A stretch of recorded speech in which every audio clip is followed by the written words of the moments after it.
Hello, আমার সবাইকে একটা কথা খুব ইম্পর্টেন্ট বলার আছে। I am going for a divorce.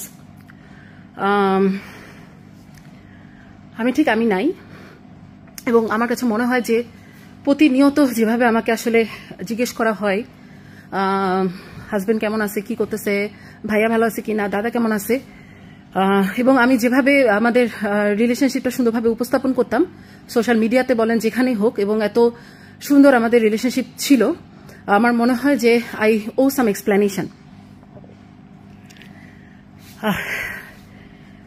আমি একটা কথা একটু বলে শুরু করি। If I die today, please remember this is not suicide, it is the result of months of manipulation, months of mental manipulation. আমরা তো বেস্ট ফ্রেন্ড ছিলাম, তারপরে আমরা রিলেশনশিপ, তারপরে বিয়ে, পারিবারিকভাবেই আমাদের বিয়ে হয়। বিয়ে 4.5 বছর চলে, এবং 10 সেপ্টেম্বরে আমাদের রিলেশনশিপের আপনার 10 বছর পূর্তি হয়। তো 10 বছর পূর্তি। আমার তো পরীক্ষা ছিল, আমি তো একটা ভিডিও বানাইছিলাম, আপনারা দেখছেন কিনা। আমার পরীক্ষা ছিল, আমি 6 জুলাই আমার জন্মদিন, 7 জুলাই থেকে আমি টানা পড়াশোনা করতেছি। মানে টানা পড়াশোনা মানে আমি আগেও বলছি যে আমার পড়াশোনা মানে একদম ডাই হার্ড পড়াশোনা করা, আমি দুনিয়ার কোনো কিছু দেখি না টাইপ পড়াশোনা করা। তো আমি অনেক কিছু খেয়াল করি নাই। তো আমার কাছে মনে হচ্ছিল যে আমার হাজবেন্ড আমার থেকে ডিস্ট্যান্টে আছে। তো যখন আমরা 10 সেপ্টেম্বরে বরিশালে ঘুরতে যাই, তখন আমার কাছে মনে হচ্ছে একটু ডিস্ট্যান্ট। এর আগে আমি কখনোই কিছুই মনে করি নাই।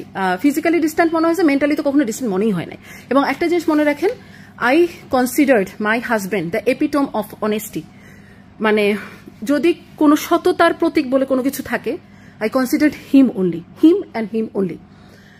তার এথিক্যাল ব্যাকগ্রাউন্ড, হ্যাঁ, মানে সে এথিক্সের যে কথাগুলো বলতো, এগুলো আমার কাছে আমি বুঝাই বলতে পারবো না যে আমি সত্য বলতে, সততা বলতে আমি শুধু তাকেই চিনতাম। তো যেটা হলো যে আমি খুব বেশি হয়তো বা বলতে পারবো না, আমার সেই স্টেবিলিটিটা নাই। আমি অনেক কষ্টে বলতেছি। সেটা হচ্ছে যে 10 সেপ্টেম্বর তো গেল, আমি 17 সেপ্টেম্বর বাগেরহাটে ডিউটি করতে যাই। যেহেতু আমার পরীক্ষার জন্য আমাকে অনেক গ্যাপ দেওয়া হয়েছে, তো ওগুলো ডিউটি তো আমার কভার করতে হবে। 17 থেকে 30 আমার বাগেরহাটে টানা ডিউটি ছিল।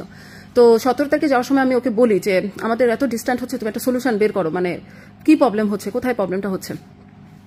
সে আমার সাথে 10 বছরে এমন কখনো হয় নাই যে জয়ন্ত, 10 বছরে কখনো এরকম হয় নাই যে জয়ন্ত আর আমি একটা দিনও কথা বলি নাই। হ্যাঁ, একটা দিনও কথা বলি না, এটা কখনোই হয় নাই। হ্যাঁ, মানে একদিন ঝগড়া হয়েছে হয়তো, বাট আমাদের ঝগড়াও হয় না। ঝগড়া হয় ওর বাথরুমের সিট নিয়ে বা এরকম কোনো কিছু, খুবই লেম ঝগড়া হয়। After all he was my best friend. তো যখন আমি 17 তারিখে এটা বলে